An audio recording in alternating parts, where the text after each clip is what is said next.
Hi ladies and gentlemen, you all come back to this channel. Today we want to talk about how to avoid unnecessary losses, especially in catfish business. When I say losses could be in any form. Losses could be monetarily or even in terms of your livestock. In this case, we are talking about catfish.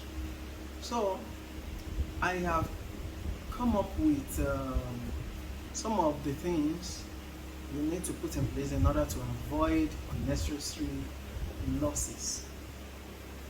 The first on my list is that you should please avoid stocking your farm or your pond with fingerlings. Avoid stocking your pond with fingerlings. A lot of times people can be lackadaisical, will not put in all the necessary efforts required to raise a fingerling up to juvenile. Therefore, by the time you stock your farm with juveniles, you will observe that some of them will die, and at whose shortage?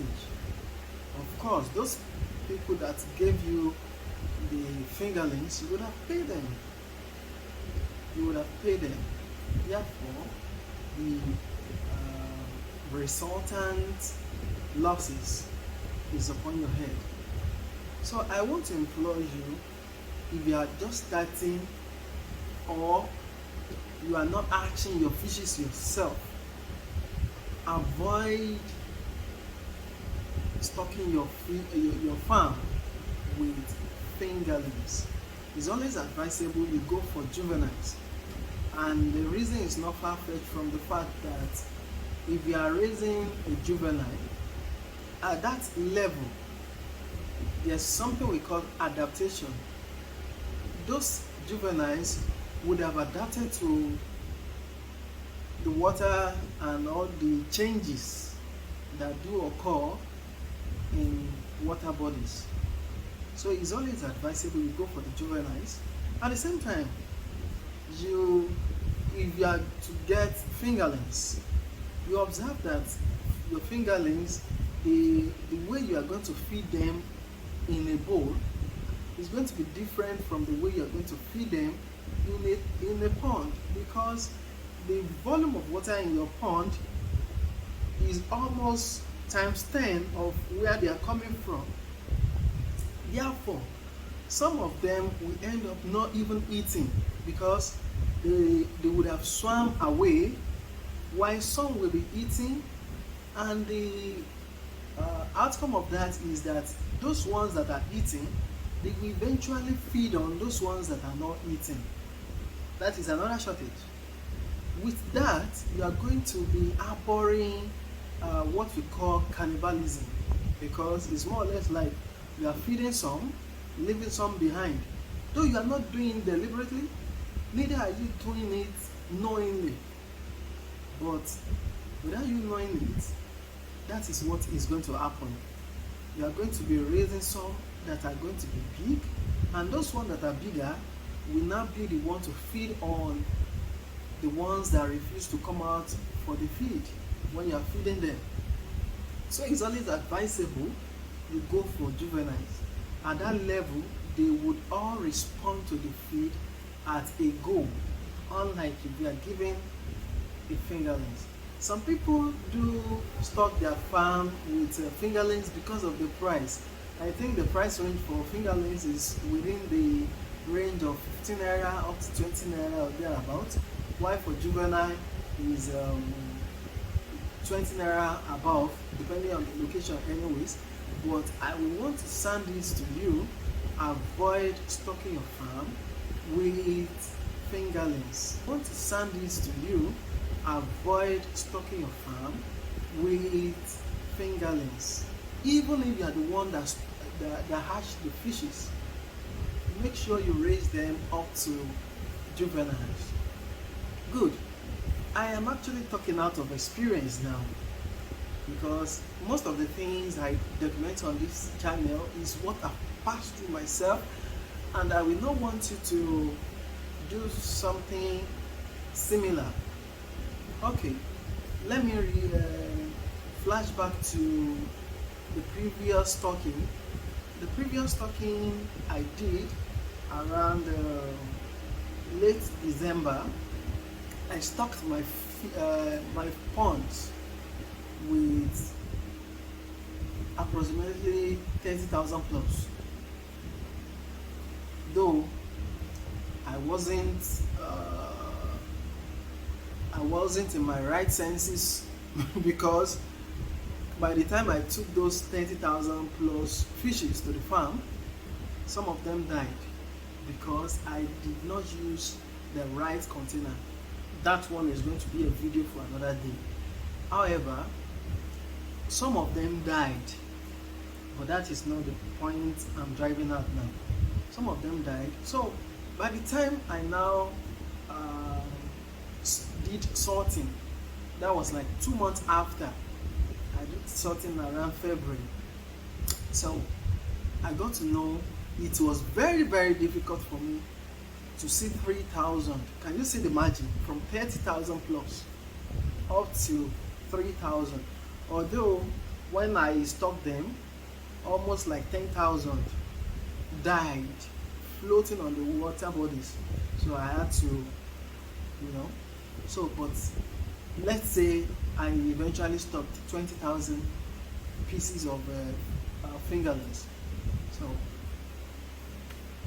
at the long run, I'm able to see like 3,007 thereabout, and that is what is in my eating pond at the moment.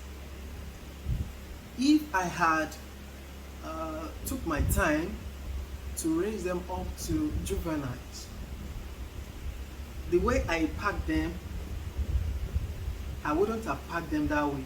One. The second one is that they wouldn't have died up to the numbers I was calculating. Now, assuming I bought that 20,000, taking away the 10,000 I told you they died that same instant, taking away that one, like 20,000, and now I have like 3,700. So let's assume I bought each piece for 15 naira times 20. Can you do the math?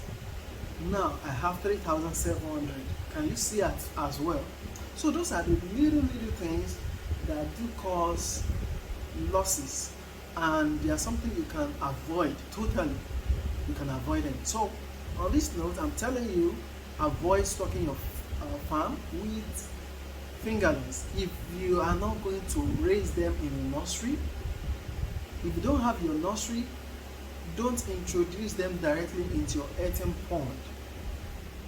Okay, and the second thing I want to also tell you is the feed you are going to be using. If you want to avoid losses, try as much as possible to get a reliable source of feed. Don't go for names. Don't go for names. I could remember last year in my first production, I bought skirting. Lo and behold, when I opened skirting sack, I saw something else, something that looks exactly like Eco Float.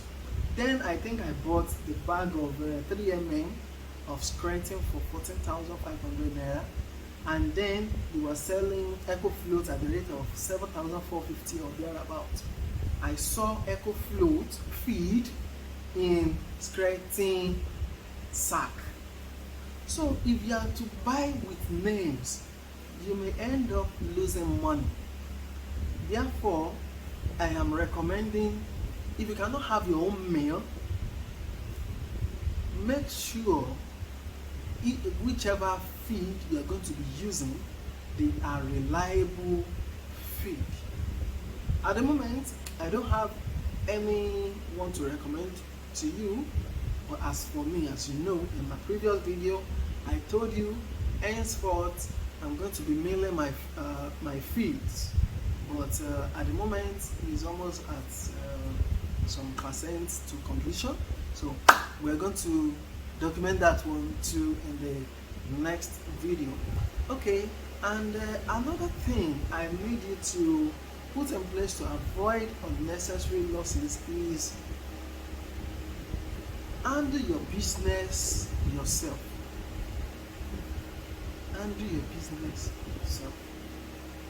No matter how good your employees are, whether your blood relatives or whichever, there will still be some lapses that you need to come in and carry out oversight function. So it's always advisable to avoid losses, be up and doing.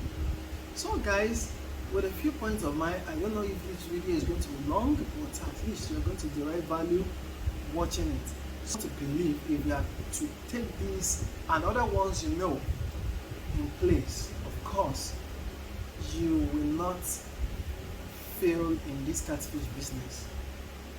To your success, to my success.